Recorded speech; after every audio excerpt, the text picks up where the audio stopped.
Hello everyone, my name is Vaibhav Tiwade. I am from Triple IT Sri City. Currently, I am in second year of BTech and my branch is Computer Science. And I cleared my JEE mains and got into this institution. तो आज का जो हमारा जो lecture है वो होने वाला है चैप्टर 4 मोशन इन प्लेन के एग्जाम्पलर के ऊपर। मतलब ये सीरीज में हम लोग क्या कर रहे हैं, एग्जाम्पलर प्रॉब्लम जो है वो सॉल्व कर रहे हैं। इससे पहले जो है हमने काफी सारे जो है चैप्टर्स के अंडरस्टैंडिंग ली, उसके बाद हमारा जो ये है अभी एग्जाम्पलर पे हम लोग मूव ऑन कर चुके हैं। तो chapter number 4 motion in a plane. पहले मैं इस चैप्टर के बारे में थोड़ा सा ब्रीफ देना चाहूंगा कि जो मोशन ये जो चैप्टर है मोशन इन प्लेन, ये जो चैप्टर है अपना मैकेनिक्स के अंडर में आता है। और पर्सनली मेरे को फिजिक्स के जो है मैकेनिक्स वो बहुत ही ज्यादा अच्छी लगती है, क्योंकि उसको हम लोग जो है रियल लाइफ में एनालिसिस कर सकते हैं। तो यहाँ पे काफी सारे प्रॉब्लम है जो हम लोग सॉल्व करेंगे। तो ये जो प्रॉब्लम है मैं इनको रियल लाइफ से रिलेट करने का ट्राई करूंगा, और जो साथ में जो फॉर्मूले यूज हो रहे हैं वो सब मैं आपको साथ साथ समझाते चलूंगा। तो चलिए स्टार्ट करते हैं chapter number 4, motion in a plane. Okay, तो स्टार्ट करते हैं अपना चैप्टर नंबर 4। तो पहले जो आता है एमसीक्यू पार्ट, ठीक है। उसके बाद एमसीक्यू 2 है, तो काफी सारे मतलब डिफरेंट टाइप के इसमें क्वेश्चन है, हम लोग सारे एक एक करके देखेंगे। तो चलिए स्टार्ट करते हैं एमसीक्यू फर्स्ट से। तो 4.1, इसमें फ्रेंड का ऑप्शन एमसीक्यू 1। तो 4.1 का पहला क्वेश्चन कह रहा है द एंगल बिटवीन ए, कोई वेक्टर है ए नाम का, तो हम लोग लिख लेते हैं A is equal to I cap plus J cap, ठीक है। और बी एक दूसरा वेक्टर है जो है आई कैप माइनस जे कैप, ठीक है। तो ये पूछा है कि इन दोनों के बीच का एंगल कितना होगा। तो ये जो है सीधे सीधे अपने पास दो वेक्टर गिवन है, एक वेक्टर ए है और एक बी है। तो हम लोग इसको काफी सारे तरीकों से मतलब सॉल्व कर सकते हैं। तो इसका पहला तरीका होगा, पहले हम लोग जो है इसको ड्रॉ कर लेते हैं एक्सिस में। तो ये क्या होता है, आई जो अपना एक्स एक्सिस को रिप्रेजेंट करता है और जे वाई एक्सिस को। पहले ड्रॉ कर लेते हैं, वाई हो गया, ये एक्स हो गया। तो हम लोग इसको ड्रॉ करेंगे, तो ए का है A plus J, sorry I plus J. तो ये जो वेक्टर होगा कुछ इस तरीके से होगा, ठीक है। आई प्लस जे मतलब ये जो होगा ये होगा अपना कुछ डिस्टेंस 1। तो ये जो अपना वाई वाला है इसका भी डिस्टेंस 1 होगा। तो जब ये 1 1 होता है तो इसके बीच में एंगल कितना होता है, 45 डिग्री। और जो अपना बी वेक्टर है ये क्या है, आई माइनस जे, मतलब ये हो गया अपना आई और ये हो गया जे, ये होगा ऐसे कुछ, ठीक है। तो इसके बीच का डिस्टेंस कितना होगा 1, और इसके बीच का डिस्टेंस कितना होगा 1। तो इसके बीच में भी कितना हो जाएगा 45 डिग्री। तो हमको क्लियरली पूछा है कि इन दोनों के बीच का एंगल कितना होगा, तो यहाँ पे हमको दिख रहा है 45 प्लस 45, ठीक है। तो 45 प्लस 45 इज 90 डिग्री। तो पहले क्वेश्चन का आंसर हो जाएगा 90 डिग्री। अभी हम लोग ने इसको कुछ फॉर्मूला वगैरह यूज नहीं किया है, जस्ट हमने ए और बी को ड्रॉ कर लिया और फिर उसके बीच का एंगल हमको निकल गया। तो अब चलते हैं अपने एमसीक्यू नंबर 4.2 पे। तो है which one of the following statements is true. तो यहाँ पे जो स्टेटमेंट गिवन है हमको पता करना है कि इसमें से कौन सा वाला जो है आंसर वो ट्रू है। तो पहला जो है a scalar quantity is the one that is conserved in a process, ठीक है। जो स्केलर क्वांटिटी है, स्केलर क्वांटिटी मतलब जैसा अपन ने कुछ भी लिखा है, जैसे distance is equal to 4 metre, मतलब जिसका सिर्फ जो है न्यूमेरिकल वैल्यू लिखते हैं हम लोग, जिसकी कोई डायरेक्शन वगैरह नहीं होती, उसको हम लोग स्केलर वैल्यू लिखते हैं। तो यहाँ पे लिखा है क्या, स्केलर वैल्यू कंजर्व होती नहीं, it can change through out the process. जैसे डिस्टेंस अभी जो है 4 मीटर है, थोड़ी देर बाद कोई थोड़ा ज्यादा चल गया तो डिस्टेंस क्या हो जाएगा 5 मीटर हो जाएगा। तो ये कंजर्व तो नहीं होता, तो ये स्टेटमेंट फॉल्स हो गया। फिर बी पे चले, the scalar quantity is the one that can never take negative values. तो यहाँ पे लिखा हुआ है क्या स्केलर वैल्यू जो है नेगेटिव वैल्यू ले सकती है, तो ये भी फॉल्स हो गया। क्योंकि स्केलर जो होती है, जैसे जो माइनस साइन होता है, साइन होता है, जैसे हम लोग डिस्टेंस ही लिख देते हैं सबसे पहले, डिस्टेंस इज टू -4 मीटर। ऐसा कभी होता है नहीं, जो डिस्प्लेसमेंट होता है ये हो सकता है -4, पर distance can never be negative. तो ये भी अपना स्टेटमेंट फॉल्स हो गया, तो ये भी आंसर नहीं होगा। फिर हम लोग चले 4.2 के सी पे, अ scalar quantity is the one that does not very from one point two another in space. तो जैसे हमने पहले वाले एग्जांपल देखा कि डिस्टेंस जो है जो वो तो वेरी कर सकता है जब हम लोग मूव करेंगे एक प्लेस टू दूसरी प्लेस। जैसे इस पॉइंट ए और ये हो गया पॉइंट बी। यहाँ से यहाँ तक ऑब्जेक्ट चला तो इनके बीच का डिस्टेंस है 4 मीटर। ये जो अपना ऑब्जेक्ट है वो बी से सी चल गया, जिसके बीच में है 1 मीटर, ठीक है। तो ये टोटल हो गया 5 मीटर। तो जो ए से सी के बीच में तो ये जो डिस्टेंस है ये तो वेरी कर गया, तो ये सी ऑप्शन भी फॉल्स हो गया। अब हम लोग चलते हैं 4.2 के डी ऑप्शन पे। A scalar quantity has the same value for observer with different orientations of the axis. तो ये वाला जो है पॉइंट, इसको समझना थोड़ा जरूरी है। The scalar quantity has the same value for the observer, मतलब ये कोई है ए, मैं आपको डिस्टेंस से ही समझा रहा हूँ, ये और ये कोई पॉइंट है बी, ठीक है। तो इसके बीच की जो डिस्टेंस है ये अपना 4 मीटर। तो हम इसको यहाँ से देखें या फिर यहाँ से देखें या फिर यहाँ से देखें, मतलब अपना ऑब्जर्वर कहीं पे भी बैठा हो या फिर यहाँ पे भी बैठा हो, तो इसको जो है डिस्टेंस तो सेम ही रहेगा हर जगह से देखने पे, 4 मीटर। तो ये जो अपना ऑप्शन नंबर डी हो जाएगा ये करेक्ट हो जाएगा।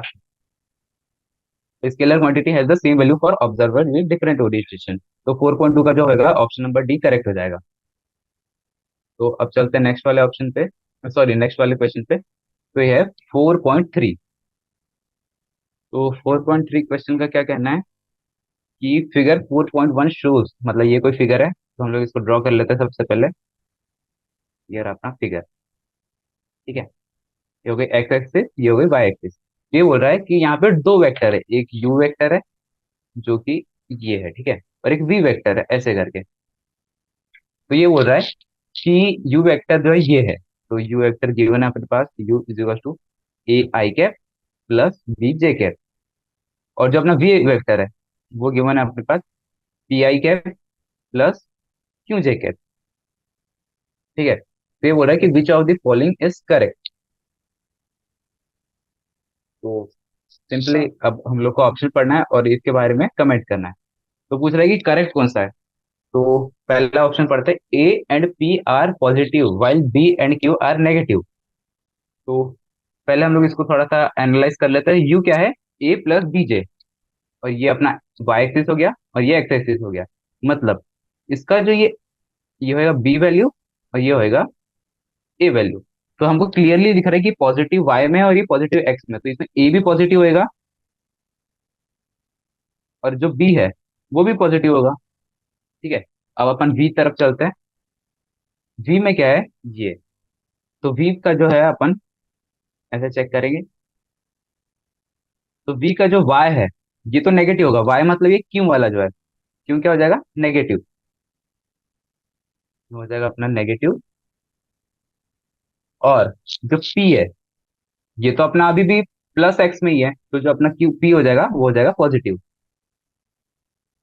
ये हम लोगों ने कमेंट कर लिया, कैसे कमेंट किया, बस हम लोगों ने वेक्टर को ब्रेक किया ये इन दोनों में ब्रेक हो गया और ये वाला वेक्टर इन दोनों में ब्रेक हो गया। तो हमको यहाँ से पता चल गया कि ए पॉजिटिव है, बी पॉजिटिव है, क्यू नेगेटिव और पी पॉजिटिव है। अब हम लोग ऑप्शन चेक कर लेंगे, तो यहाँ पे हमको दिख रहा है क्लियरली ये वाला ऑप्शन बी वाला ऑप्शन जो है करेक्ट है। 4.3 का बी वाला ऑप्शन। तो ऐसे ही अभी तक हमने कोई फॉर्मूला यूज नहीं किया, बस बेसिक क्वेश्चन थे वेक्टर के ऊपर वो हम करते जा रहे हैं। 4.4, the component of a vector R along x axis will have maximum value if.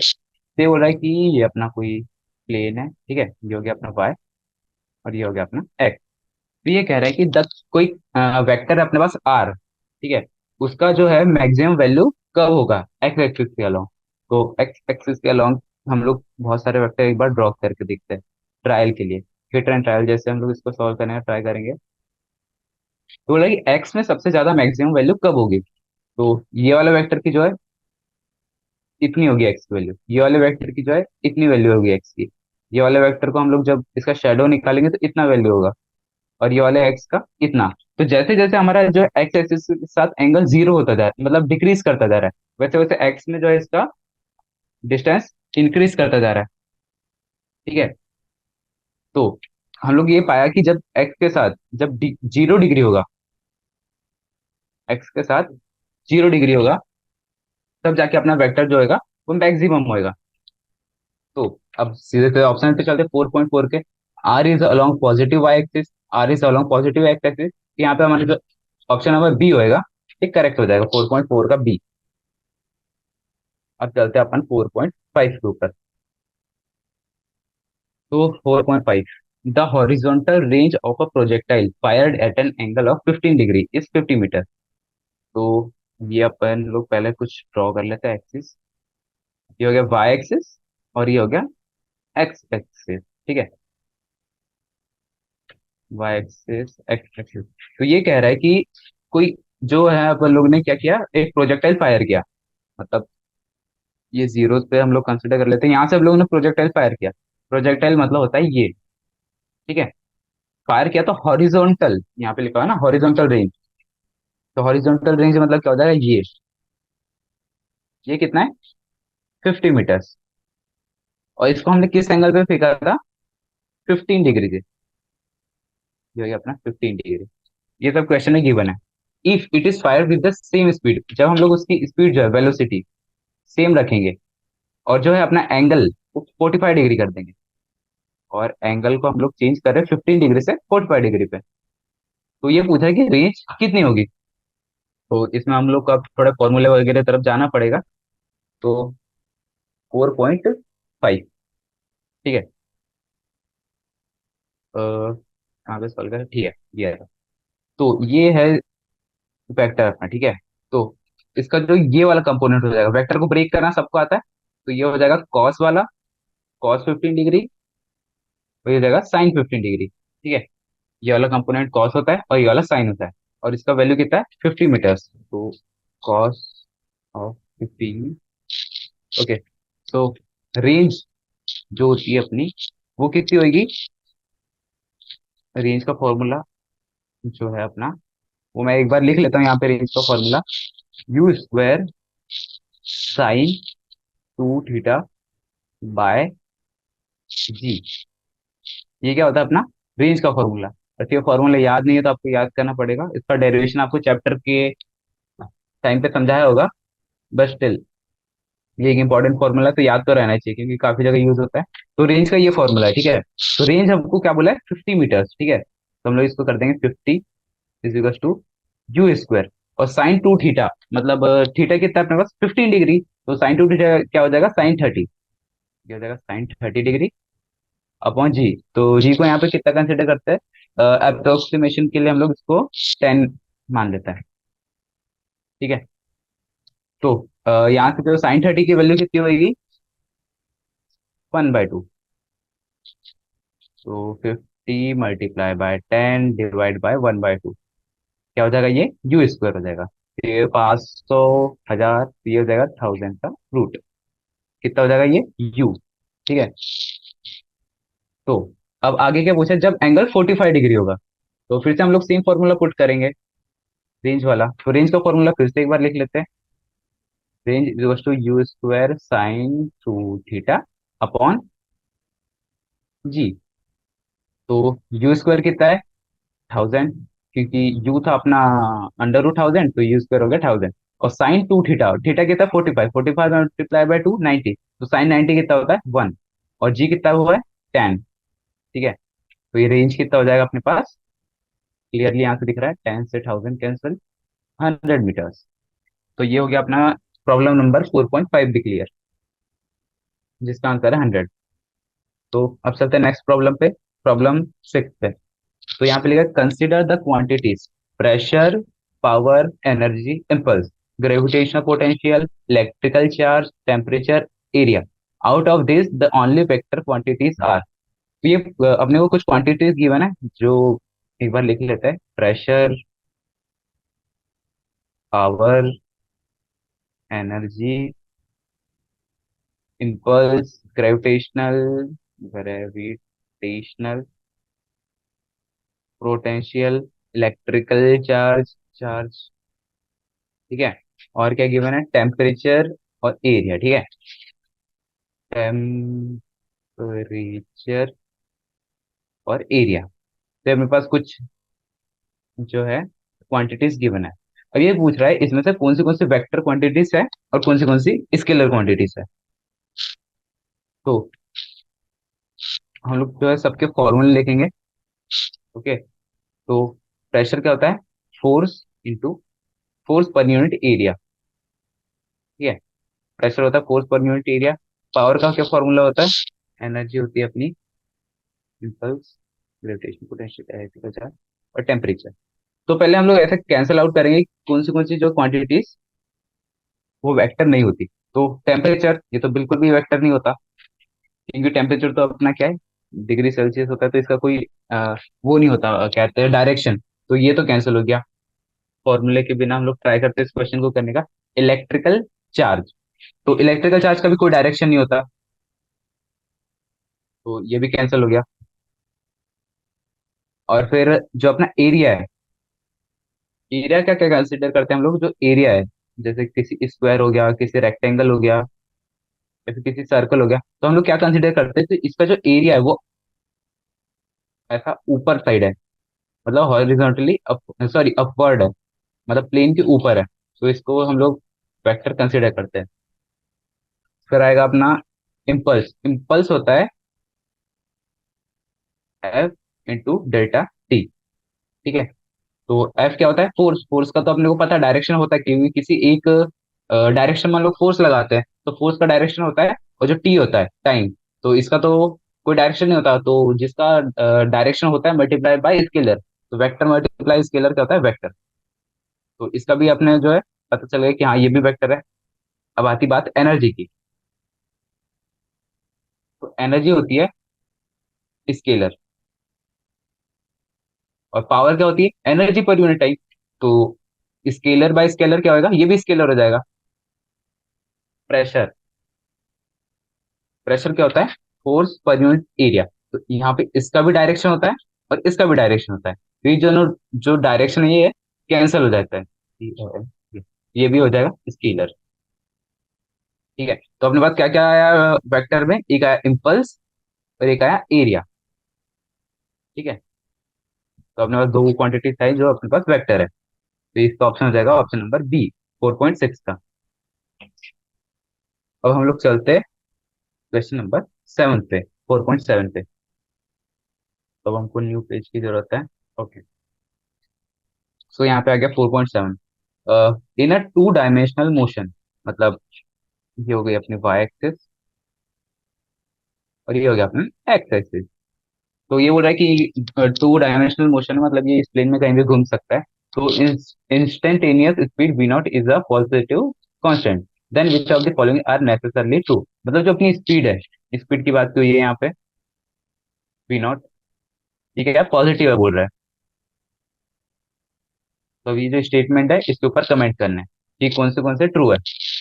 Average velocity is not zero at any time. ठीक है।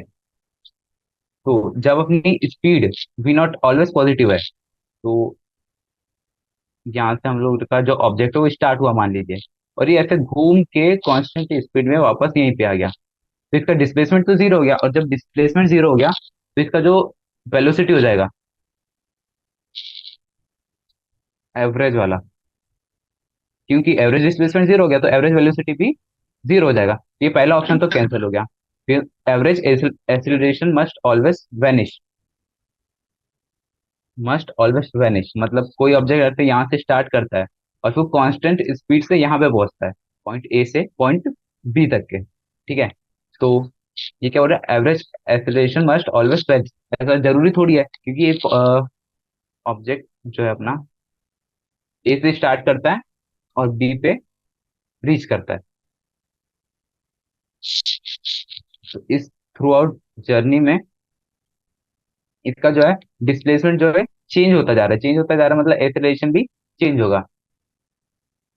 ये ये वाला पाथ भी हम लोग कंसिडर करें, या फिर ये जो है यहाँ से चल के वापस यहाँ पे आए, तो यहाँ पे इसका एक्सेलरेशन तो चेंज ही होगा, क्योंकि ये जो अपना डिस्प्लेसमेंट पहले यहाँ से इंक्रीज करता गया, फिर डिक्रीज किया, जीरो हो गया, फिर वापस से चलने लगा, तो इसका एक्सेलरेशन जो है वो चेंज हो रहा है, क्योंकि एक्सेलरेशन वेलोसिटी के ऊपर डिपेंड करता है, स्पीड के ऊपर नहीं। फिर 4.7 का C, displacement in equal time intervals are equal. It's not necessarily true, क्योंकि अभी अभी हम लोग ने बात की कि जो डिस्प्लेसमेंट होता है वो इक्वल होना जरूरी नहीं, क्यों, क्या पता ये जो पाथ हमारा रैंडम हो। यहाँ से स्टार्ट किया पहले डिस्प्लेसमेंट ऐसे ऐसे चल के, मतलब ऐसा है कि किसी भी मोमेंट पे कितना भी डिस्प्लेसमेंट हो सकता है, और तो उसका पाथ रैंडम है, तो ऑप्शन सी भी कैंसिल हो गया। 4.7 इक्वल पाथ डी है, ये क्या कह रहा है कि जो अपना इक्वल पाथ लेंथ है, मतलब ये कोई पॉइंट है ए बी सी, ऐसे रैंडम पॉइंट है ई, ये कोई रैंडम पॉइंट है, ठीक है। तो ये हो रहा है कि इन सब के बीच का डिस्टेंस इक्वल है। तो ये कहना चाह रहे हैं कि इसको जो है चलने में जो है टाइम इक्वल लगेगा क्या। तो ये तो बात पूरी ट्रू है, क्योंकि speed is equal to distance upon time. जब अपना डिस्टेंस कांस्टेंट है, स्पीड कांस्टेंट है, तो टाइम को भी कांस्टेंट होना पड़ेगा। तो इसका जो 4.7 का ऑप्शन नंबर डी करेक्ट हो जाएगा। अब चलते हैं अपने नेक्स्ट वाले प्रॉब्लम पे। 4.8, ठीक है। 4.8 का क्या कहना है, okay. So 4.8, in a two dimensional motion instantaneous speed v naught is a positive constant. तो ये बोल रहा है फिर से सेम, अपने को प्रॉब्लम लेनी है। टू डायमेंशनल है, कोई ऑब्जेक्ट है, उसकी स्पीड है वी नॉट, स्पीड लिखा है ना, आपको स्पीड और वेलोसिटी पे ध्यान देना पड़ेगा। तो स्पीड इसकी वी नॉट है, वो भी पॉजिटिव और constant. Constant, then which of the following are necessarily true. तो फिर से हमको कमेंट करना है ऑप्शंस पे। The acceleration of the particle is zero. तो लास्ट एग्जांपल में हम लोगों ने डिस्कस किया कि ये जो है एक्सेलरेशन वेलोसिटी पर डिपेंड करता है, और एक्सेलरेशन कब जीरो होता है, जब वेलोसिटी कांस्टेंट हो। और अभी हमने देखा था कि जो वी नॉट है स्पीड है, स्पीड कांस्टेंट है। जब स्पीड कांस्टेंट हो तो ऐसा नेसेसरली ट्रू नहीं है कि वेलोसिटी भी कांस्टेंट हो, क्योंकि हमारा पाथ जो है ऐसे ऐसे वेरी कर सकता है, या फिर रैंडम पाथ हो। यहाँ पे जो है वेलोसिटी हर मोमेंट पे चेंज होगी, और जब वेलोसिटी चेंज होगी तो एक्सेलरेशन भी चेंज होगा। तो एक्सेलरेशन जीरो नहीं होगा। अब चलते बी वाले ऑप्शन पे। Acceleration of the particle is bounded. तो ये ऑप्शन हमने जो ऊपर वाला ऑप्शन देखा, उसी से प्रूफ हो जाएगा कि उसका जो बाउंडेड नहीं है, क्योंकि जब अपना पार्टिकल है, जब वो रैंडम चलेगा तो एक्सेलरेशन भी एकदम रैंडम होगा, उसकी कोई लिमिट नहीं होगी। कभी भी कितना भी मतलब चेंज हो सकता है जो अपना वेलोसिटी है। तो अब चलते हैं सी वाले ऑप्शन पे। The acceleration of the particle is necessarily in the plane of motion. तो ये ऑप्शन जो है, इसके ऊपर देखना पड़ेगा। एक्सीलरेशन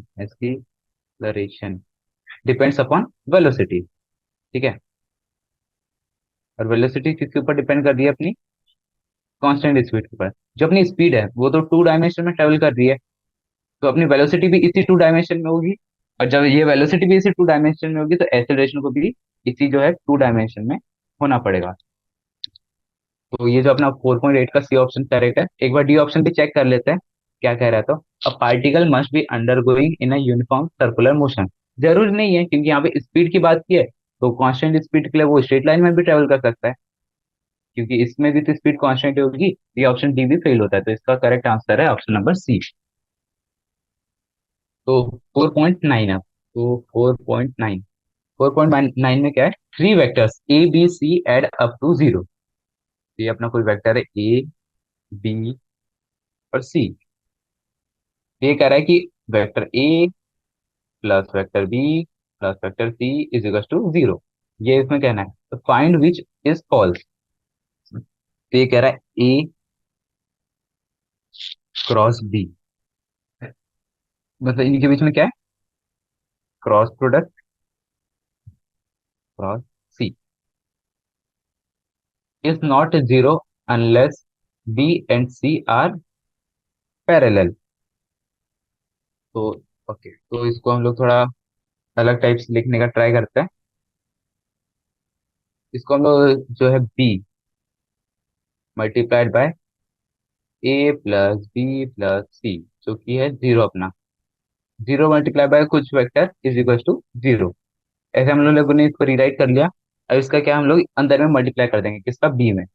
तो B multiply by A plus B multiply by B plus B multiply by C, ठीक है, इक्वल्स टू जीरो।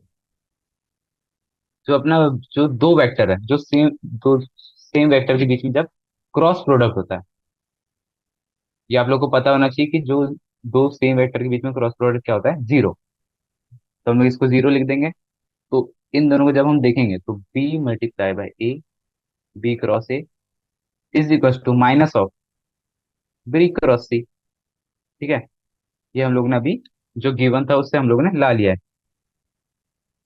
तो जब अपने पास माइनस साइन होता है तो हम लोग इसको तो इधर ट्रांसफर कर लेते हैं, तो ये ऐसा हो जाएगा। और जब माइनस साइन होता है तो हमको एक और प्रॉपर्टी पता है कि जो अपना है ये चेंज हो जाता है, interchange.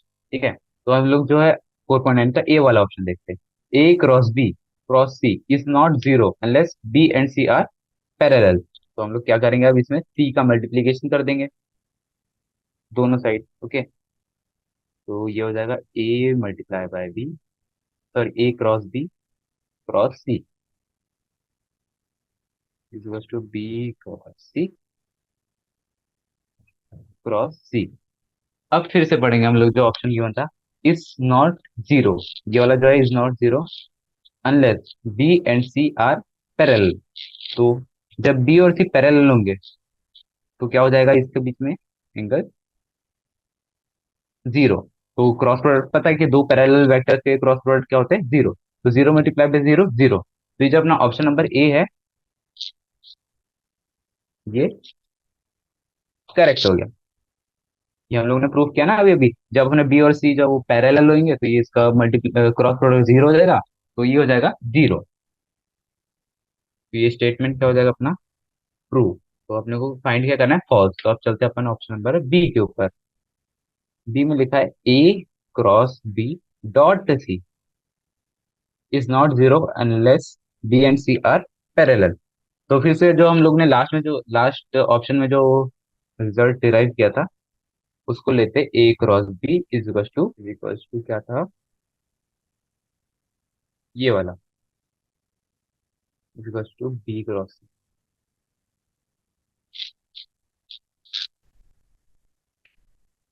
Okay, sorry B cross A ले लेंगे।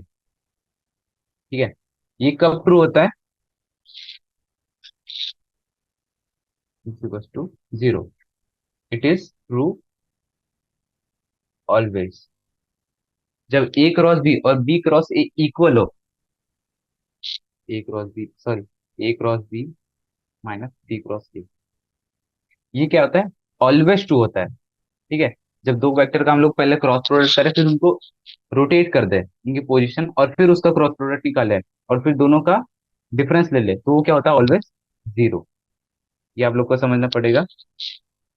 और इसमें हम लोग जब डॉट प्रोडक्ट कर ले, cross B dot C is equal to B cross A dot C. ठीक है, तो whatever be the position of A B and C, ठीक है, इफ बी एंड सी, ये कोई ऑप्शन में गिवन है, B and C are parallel, B and C are parallel, तो क्या हो जाएगा बी क्रॉस सी, ये क्या हो जाएगा अपना, जीरो।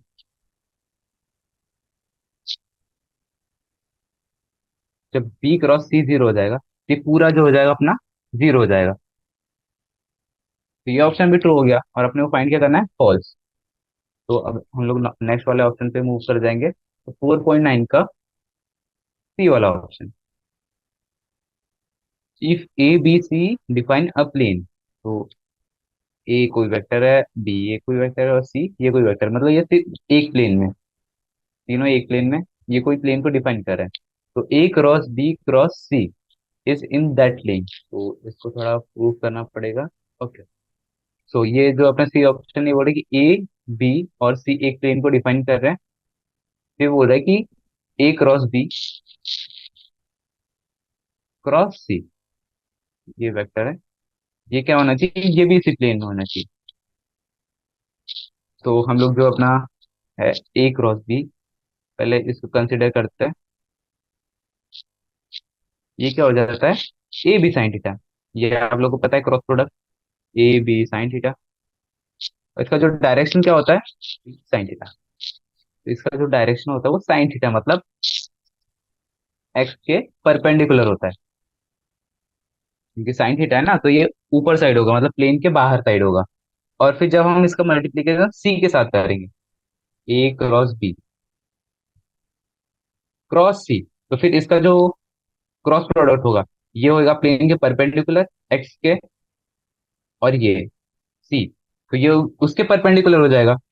तो आपको मानना पड़ेगा ये कोई प्लेन है। ठीक है, ए बी सी इसमें, तो ए क्रॉस बी क्या हो जाएगा, ये अर्थ ए है और ये बी है, तो ये हो जाएगा। और फिर जो अपना सी वेक्टर है ये भी इसी प्लेन में, ये कुछ ऐसे हो जाएगा, ए क्रॉस बी क्रॉस सी। ये भी प्लेन के बाहर है, तो ये जो अपना ऑप्शन नंबर सी हो जाएगा, ये क्या हो जाएगा, फॉल्स। तो हमको फॉल्स की खोज थी और ये हमको फॉल्स मिल गया। तो हम लोग एक बार ऑप्शन नंबर डी भी चेक कर लेते हैं। ओके, तो ऑप्शन नंबर डी, तो ऑप्शन नंबर डी में लिखा है A cross B dot C is equal to mod of A, mod of B, mod of C. अर्थ ऐसा है, तो C square is equal to A square plus B square. तो ये जो अपने पास ये है, C square is equal to A square plus B square, ये कब होता है, जब अपना ये हो राइट एंगल ट्राइंगल, इसमें ए बी ये हो और सी ये हो। तो इससे हमको क्या पता चलता है, ए और बी के बीच में 90 डिग्री हो। Angle between, angle between A and B is equal to 90 degree. ठीक है, इतना अपने को पता चला, ये जो रिलेशन गिवन है इससे। फिर आगे चलते हैं। तो A cross B, A cross B क्या हो जाएगा, ए बी। क्यों, क्योंकि A B, A cross B क्या होता है, ए बी साइन थीटा। तो साइन थीटा कितना हो जाएगा, साइन 90, साइन 90 कितना हो जाएगा, 1। तो यहाँ पे क्या हो जाएगा, mod of A, mod of B. और फिर क्या था, डॉट सी, डॉट सी मतलब इसका जो मॉड आया, इसको अपन लोग को क्या करना है, dot product with C vector. ठीक है, तो इन दोनों के बीच में कितना एंगल है, 90। ओके, तो इन दोनों के बीच में, और डॉट प्रोडक्ट क्या होता है, कॉस प्रोडक्ट। ठीक है, ये क्या हो जाएगा, mod of A, mod of B, फिर मॉड ऑफ सी, कॉस 90। ठीक है, और कॉस 90 कितना होता है, 0। तो ये ऑप्शन भी अपना फॉल्स हो गया, क्यों, क्योंकि इसमें आ गया इसका आंसर 0। तो कॉस 90 0 होता है। ये आपको ध्यान रखना। ये हो गया अपना 4.9 भी खत्म यहाँ पे। तो ये वाला क्वेश्चन हम लोग फिर से देख लेते हैं, ये पार्ट डी। तो ए क्रॉस बी हम लोग को वन कैसे पता चला, क्योंकि साइन थीटा जो है अपना 90 डिग्री हो जाएगा, तो साइन 90 1, ये हो जाएगा ए बी। और सी क्या हो जाएगा, ये होगा एक प्लेन में ना तीनों, ये तो ये हो गया ए और ये बी। तो इसका जो है क्रॉस प्रोडक्ट, ये क्या हो जाएगा, इस प्लेन से बाहर मतलब परपेंडिकुलर। तो ये जब इन दोनों के परपेंडिकुलर है, तो इसके भी परपेंडिकुलर होगा, तो फिर से इसके बीच में कितना बन जाएगा, 90 degree.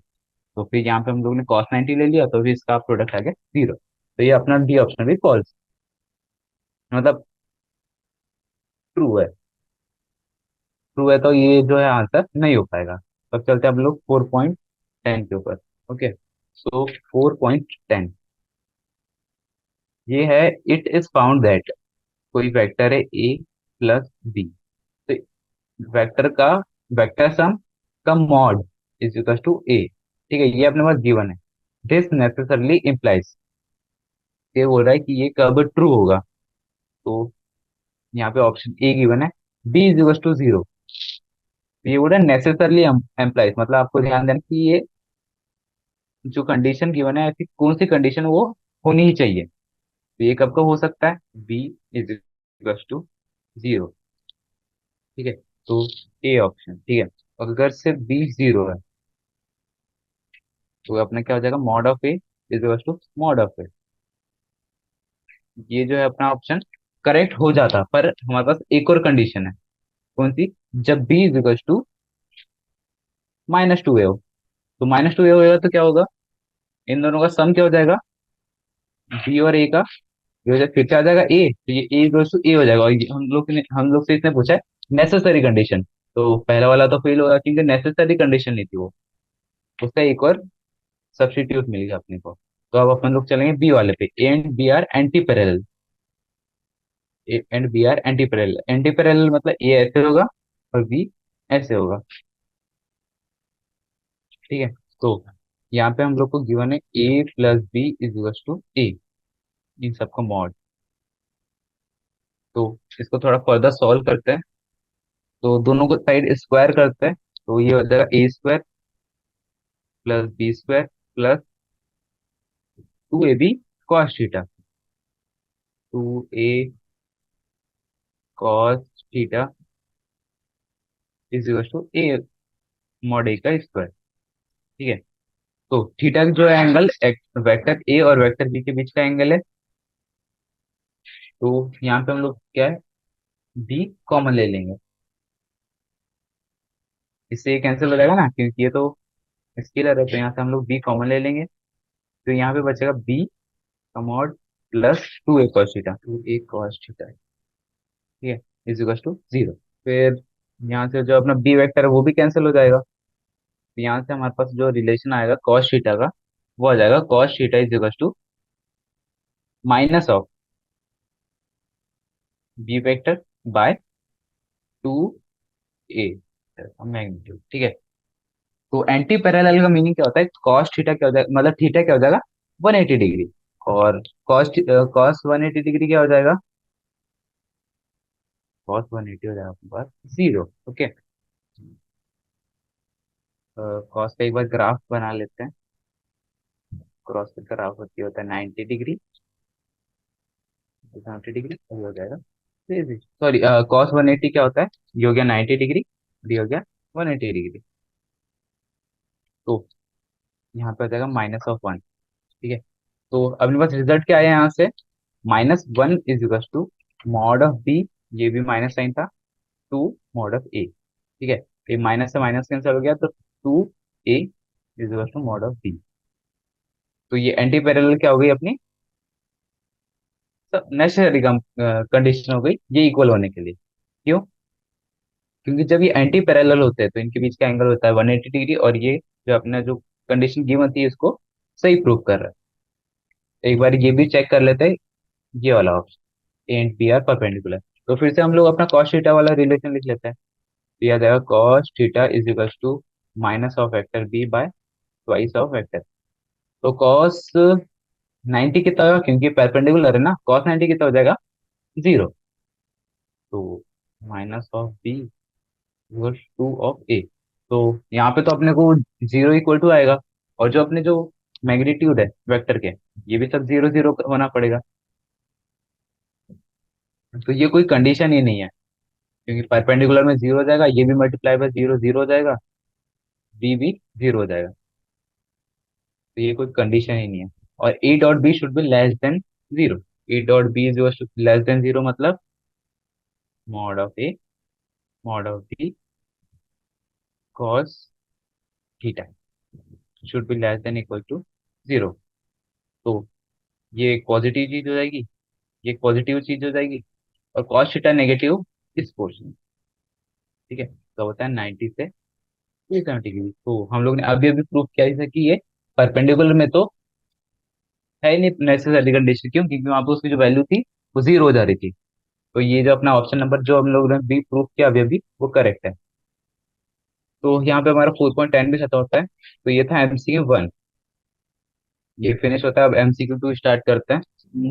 Okay, so MCQ 2, problem number 4.11। तो यहाँ पे लिखा हुआ है कि two particles are projected in air with speed v0 at angle θ1 and θ2। तो इसका एक बार फिगर ड्रॉ कर लेते हैं। तो अपने पास दो पार्टिकल्स थे, पार्टिकल 1 और पार्टिकल 2। इन दोनों को हमने सेम वेलोसिटी से प्रोजेक्ट किया है, बस जो एंगल्स है वो डिफरेंट है। तो एक है θ1 और एक है θ2, और लिखा हुआ है कि दोनों एक्यूट है, मतलब लेस देन 90 डिग्री, और जो वेलोसिटी वो सेम है। तो ये बोल रहा है if the height reach by the first particle is greater then that of second. तो पार्टिकल 1 की जो है height is greater then height of particle 2। तो ये जो है अपने पास ऑप्शन है, इसके ऊपर हम लोग को कमेंट करना है। ओके, तो the angle of projection Q1 is greater then Q2। Okay, तो जो अपना पार्टिकल है Q1, इसका जो एंगल है, angle of projection is greater then angle of projection of P2।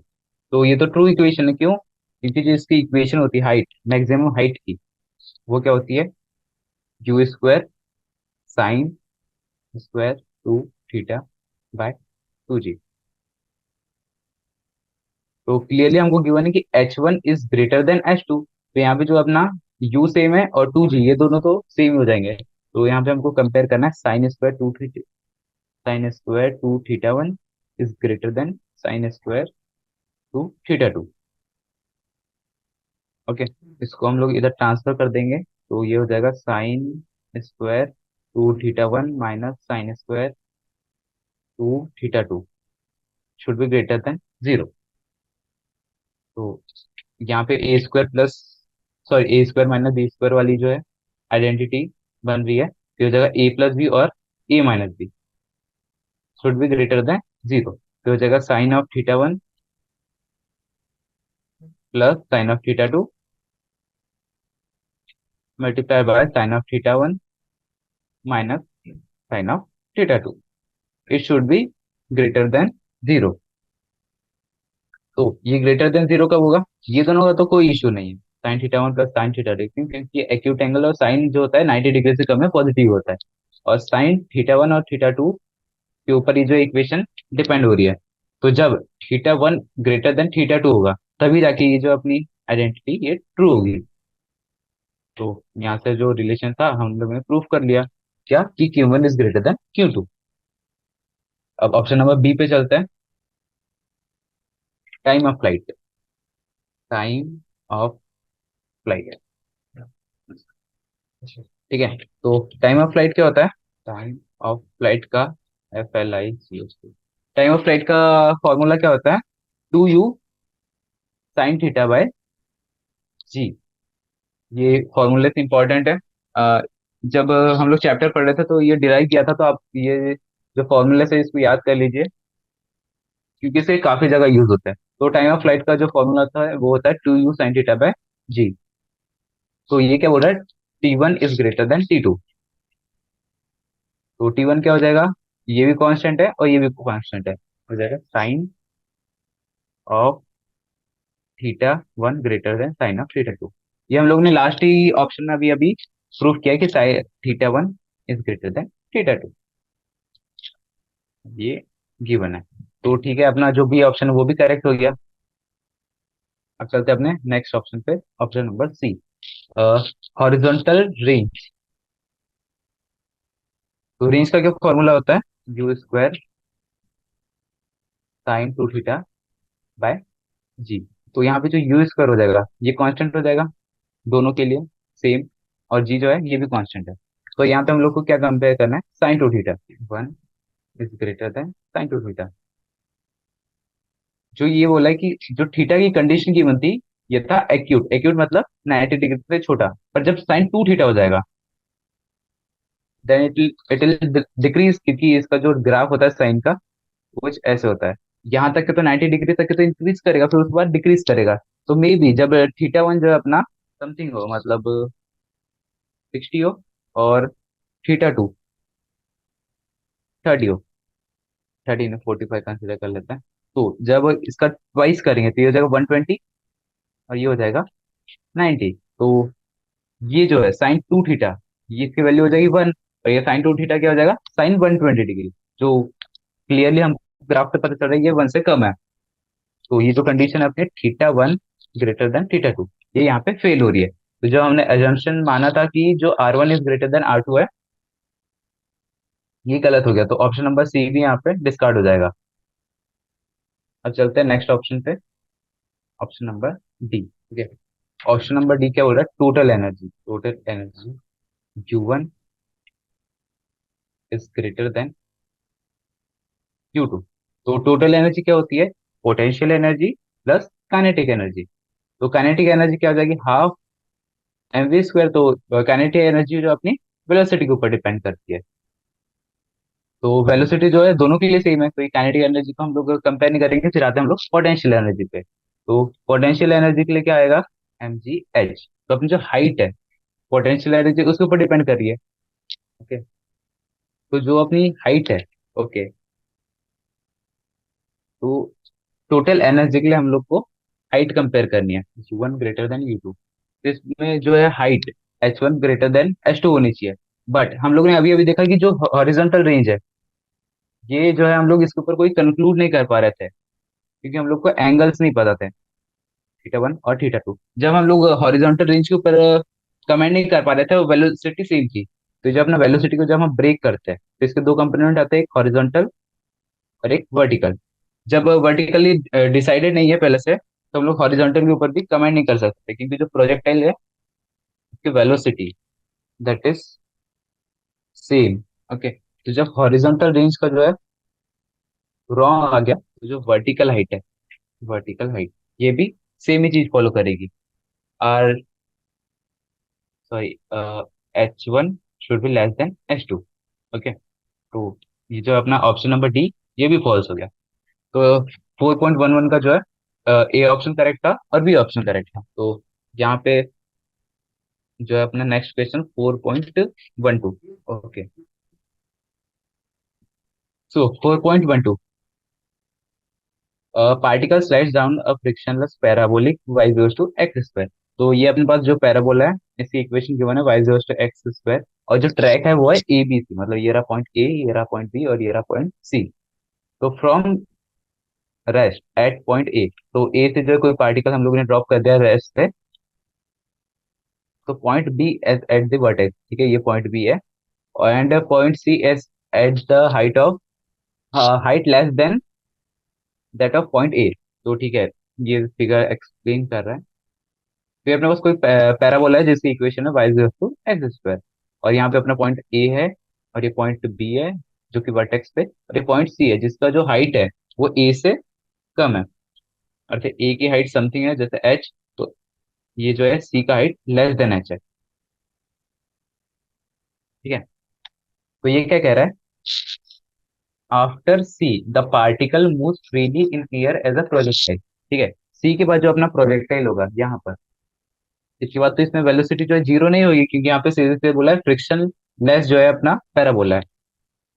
तो यहाँ पे इसकी कुछ वेलोसिटी होगी, तो हमको इसकी जो वेलोसिटी है इसके ऊपर कमेंट करना है। और ये जो वेलोसिटी है इसके जो प्रोजेक्टाइल है, इसके कारण ये पॉइंट पी तक के जो मैक्सिमम हाइट अटेन कर रहा है। ठीक है, ये हमको क्वेश्चन में एक्सप्लेन किया हुआ है, मैक्सिमम हाइट जो है इसकी पी है। तो यहाँ पे ऑप्शन गिवन है, option number A, kinetic energy at P is equal to kinetic energy at D. ठीक है, तो काइनेटिक एनर्जी थी, काइनेटिक एनर्जी किसके ऊपर डिपेंड करती है, अपनी वेलोसिटी के ऊपर। तो क्लियरली हमको पता चल रहा है कि बी पे जो अपनी वेलोसिटी होगी वो पी पर तो नहीं होगी, बिकॉज वेलोसिटी विल चेंज, क्योंकि इसका लोएस्ट पॉइंट है। तो इसका जो वेलोसिटी होगा इस डायरेक्शन में मैक्सिमम होगा, और यहाँ पर इसका जो वेलोसिटी है इस डायरेक्शन में जीरो होगा। तो क्लियरली हमको पता चला जो काइनेटिक एनर्जी है वो तो सेम नहीं है।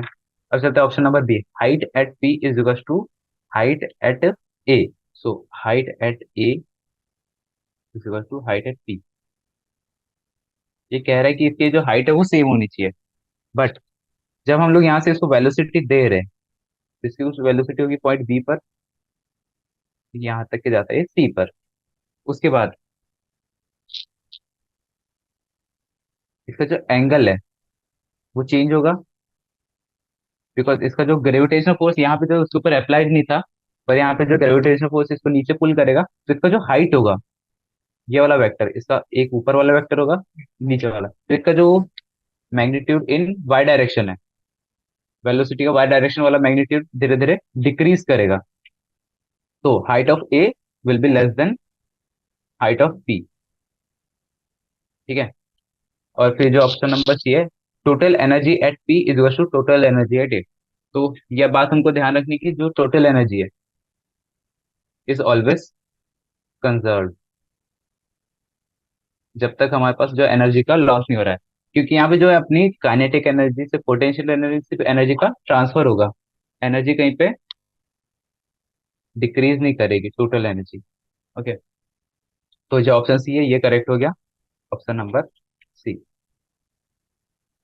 एक बार ऑप्शन नंबर डी भी एक बार रीड कर लेते हैं।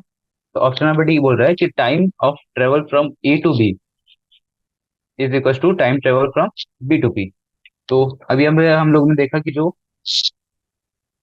ऑप्शन नंबर बी था, जब हाइट ही इक्वल नहीं है, height at P is not equal to height of A, तो ये जो ऑप्शन नंबर डी है ये भी इनकरेक्ट हो जाएगा, क्योंकि इसके जो वाई एक्सिस वाले वेक्टर और एक्स एक्सिस वाले वेक्टर कम्प्लीटली चेंज हो जाएंगे। तो आज हम लोगों ने टोटल नंबर 12 क्वेश्चंस डिस्कस किए। तो आज का लेक्चर यहीं पे फिनिश करते हैं। आने वाले लेक्चर्स में हम लोग ट्राई करेंगे काफी सारे एग्जाम्पल सॉल्व करने का। तो thank you everyone for joining us. Thank you everyone, bye.